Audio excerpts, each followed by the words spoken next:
Nuclear Iran. Is this America's next Vietnam? What is Israel's next endgame? Hello, everyone. I'm Nina Gopal. Welcome to Global Express, where we have a battery of experts dissecting events in our neighborhood. Please click on the new Indian Express website and subscribe to the show. This week, more than at any other moment since Hiroshima and Nagasaki, we are poised at a very critical moment in history. Could this be the much feared nuclear Armageddon set off by feckless, power-hungry leaders that have been elected and hold high office? As Israel's attack on Iran enters its second week, spiraling into a major confrontation with drones and bombs raining down on Tehran, targeting not just military installations and power supplies to nuclear facilities, but a television station as well, the top echelons of the Iranian army, the Revolutionary Guard Corps, and the overground nuclear facilities are all getting leveled. But they're still unable to get to the underground enrichment and storage sites at Fordow and Natanz. So the questions before us are these. Will Iran step back from the nuclear brink? Will Iran's supreme leader, the Ayatollah Ali Khamenei, who has publicly rejected Trump's call for an unconditional surrender, choose a nuclear settlement over a nuclear confrontation? Or will the United States be drawn in to finish the job the Israelis started? Israel is paying a price too. Iran, despite being weakened, its proxies decimated, has still managed to rain missiles, hypersonic missiles on some Israeli cities. Trump was voted to power by Americans who did not want their sons and daughters fighting a foreign war in a foreign field. And yet, without US firepower, Israel cannot destroy Iran. So will it be open season on US air bases in the Middle East, US citizens, many holding dual nationalities? They will all become legitimate targets. US involvement goes against the very anti-war ethos that brought Donald Trump into the White House in the first place. Is that why Donald Trump is hesitating, playing coy? I may do it, may not do it. Nobody knows what I'm going to do, is his exact quote. Will nuclear Iran be America's next Vietnam? Iran has said that if the US gets involved, it risks an all-out war. Answering the big questions for us today is a highly respected analyst on Iran. Speaking to us from Israel is Mr. Danny Citrinowicz, a research fellow in the Iran and Shiite Axis program at the Institute for National Security Studies, INSS, in Tel Aviv. He served for 25 years in senior intelligence roles, including as head of research and analysis division in the Israeli Defense Forces, military intelligence, and the Israeli embassy in Washington. Welcome, Mr. Citrinowicz. So our big question, when Israel attacked Iran last Thursday, what prompted it to do so? Iran has been a near nuclear power for some time. Why this blitzkrieg now? Thank you, Nina, for inviting me. And it's a great honor to speak in your show. Actually, two developments happened that led Israel to the attack. One is operationally. It's connected to the fact that, as you mentioned, the axis of resistance actually collapsed after Israel attacked and decapitated the senior leadership of Hezbollah. And Hezbollah couldn't deter Israel from attacking Iran. As you know, the main reason that Israel didn't attack Iran in the past, actually, it's not the Iranian capabilities, but the combination of Iranian capabilities and Hezbollah capabilities. So without Hezbollah, Israel felt more free to attack in Iran, especially after the 26th of October attack 2024, when Israel actually retaliated to another batch of missiles of the Iranians, and Israel attacked and actually destroyed what we call the strategic anti-aircraft capabilities of the Iranians. So Israel felt that the road to Tehran is open. But on top of that, as you mentioned as well, two main developments happened in the Iranian capabilities. One is connected to the nuclear side, when Iran highly promoted itself towards what we call the 90% enrichment, military-grade enrichment.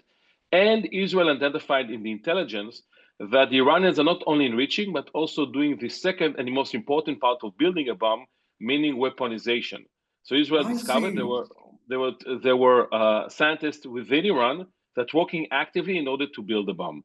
So this combination of the operational opportunity and the developments regarding the nuclear program of Iran and the buildup of the surface missile capabilities of Iran led Israel to the understanding that it's now or never, and it attacked Iran. So did Mossad also has released information just hours ago saying that in 2018 they had actually infiltrated or entered a building in Tehran, which gave them all the documentation that showed that Iran was actively pursuing weaponization. I mean, they had tons of documents, and this was in 2018, because I've always asked this question that, the US and Iran were actually holding talks under the Obama administration, and they'd come to some kind of an agreement, with the JCPOA. And then when Trump came to power, he scrapped it completely. Was it based on these documents that were given to by Mossad to Trump that was at the crux of the break with Iran? So it's actually connected to two main things that you mentioned. The first one is the archive that Israel found in Tehran, and actually it indicates the Iranian activity to build the bomb until 2003. So Iran had active program in order to build the bomb until 2003, and then it stopped because of the invasion of US to Afghanistan and to Iraq, and actually led to the Iran to understanding that it will be next. This is why they forgo the military route. This was happening in 2018, and actually it helped in several ways the Israelis to push President Trump out of the JCPOA. Now we have a new information saying that after 2003, when they stopped what we call the military route, they returned back to it.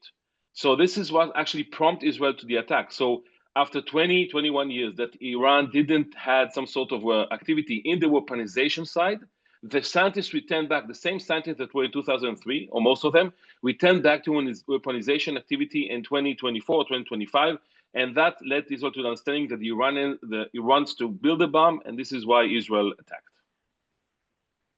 So, Mr. Citrinowicz, what was behind President Trump this time reaching out to the Iranians and holding another round of talks when he knew full well that Iran was weaponizing its nuclear weapons? So why go down that path again? So what happened, I think that when Trump was elected, he thought that he can reach an agreement and actually prevent Iran from enriching on its soil. He offered the Iranians that a couple of times. And once the Iranians said no, they were insisting on preserving this right. He said that he has no choice but to allow Israel to attack. And Trump at the beginning hoped that this attack actually will push Iran back to the negotiation table, much more weakened, and thus will agree to the American conditions. Now, we don't know whether this is the Iranian approach, but we know that there are negotiations now. The foreign ministers, Arakshi, the Iranian one, will meet with the E3 members. So there are negotiations behind the scene trying to reach some sort of an agreement. That's very interesting. You're saying that even when this tit for tat missile attacks are happening, that Abbas Arakchi is reaching out behind the scenes to the Americans. To the Americans, we know that there were direct negotiation between him and Steve Witkoff, the American emissary to the negotiation. And I think it highlights one important thing. The Iranians are interested in finding a diplomatic solution, but they're also preparing for the fact that if the US would decide not to pursue negotiation, like President Trump alluded, then maybe the Americans will attack. So the Iranians have to better prepare themselves. So we have two options. The next 24 hours will be crucial to understand where this war is going, because if the Americans will intervene, then the risk of the regime will be massive, and thus his response will be massive against the US presence in the region. If not, then it will remain Israel against Iran, and maybe you'll find yourself in a war of attrition. But regardless of what will happen, 24 hours, the next 24 hours will be crucial to understand where the war is going. That's very interesting, sir. What about the fact that has been widely speculated that Israel and Washington have worked together on a common strategy to tackle Iran right from the very beginning? Because, to give Iran 60 days and then to attack Iran on the 61st day was clearly, it was clearly a plan that was worked out between the two. I mean, correct me if I'm wrong. And, does Iran, my other question is about Iran itself, does Iran have the firepower to keep firing these missiles at Israel? I mean, now they've knocked down a hospital. They've, there is, they do seem to have enough to keep it going for some time. Yeah, definitely important question. I'll start the first question by saying that obviously President Trump and Mr. Netanyahu were coordinated all the way. At the end of the day, when Trump understood that the Iranians had no intention to give up the enrichment on in Iran soil, he understood that he has to change something, thus giving the green light to Netanyahu to strike. So the coordination was there. Trump really meant to reach an agreement, but he was very disappointed from the Iranian response. And he think like a businessman, weakening Iran through Israeli attack, the Iran will turn back to negotiations, will have a better deal. Regarding the firepower of the Iranians, we have to remember regarding what we call the concept, the strategic concept of the Iranians. It's what they call an asymmetric warfare. They invested a lot in building their missile capabilities. Today, we started the war when they have around 2,500 missiles, more or less. Now they have maybe 1,700, 800. That's what our estimation.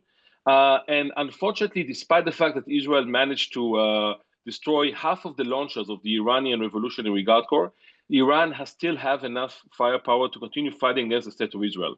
So without finding a peaceful solution or without America entering into the war, Israel can find itself in weeks of war of attrition where we're going to attack in Iran, but the Iranians will continue fighting at us for the foreseeable future.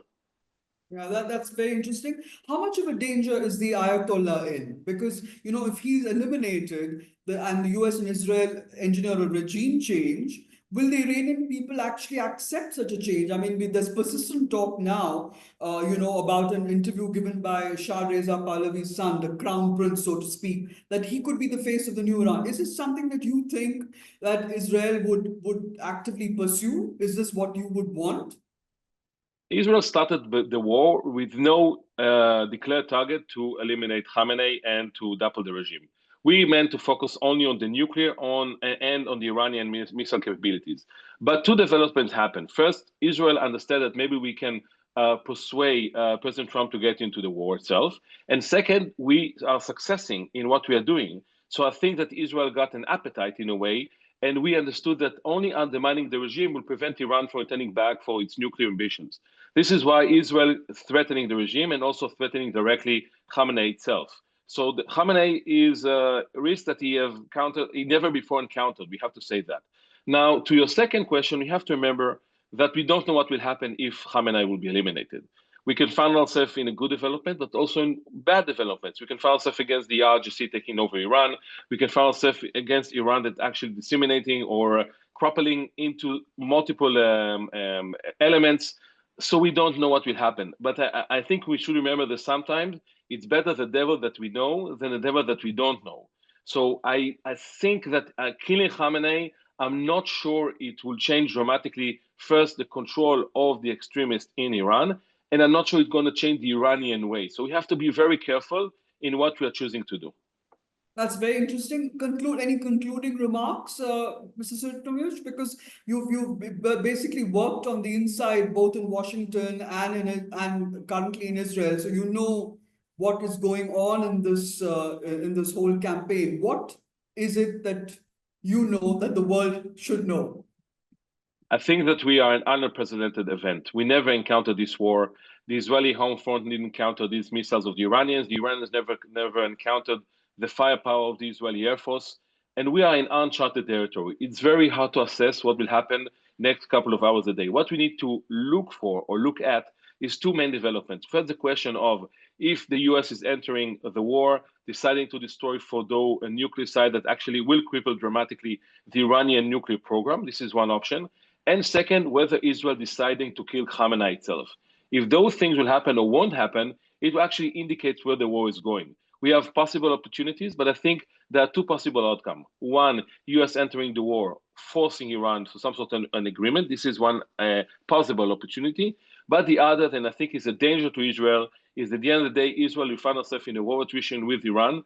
That will be a danger to the Israeli Home Front Command and to the Israeli society because of the price that we're paying, the economically, the diplomatically, and of course the lives that we are losing from each and every missile strike by Iran. So we have to look at those developments, and according to what will happen with them, we'll understand where the campaign is going.